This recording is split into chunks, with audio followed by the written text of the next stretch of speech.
Hello everyone. Today we talk about how to fix the app of Magicplan. You will go to settings.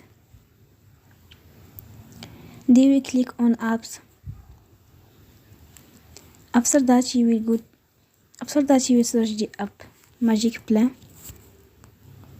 and you will click. Then you will on for stop. After that you will go to storage. Then you will click on clear cache.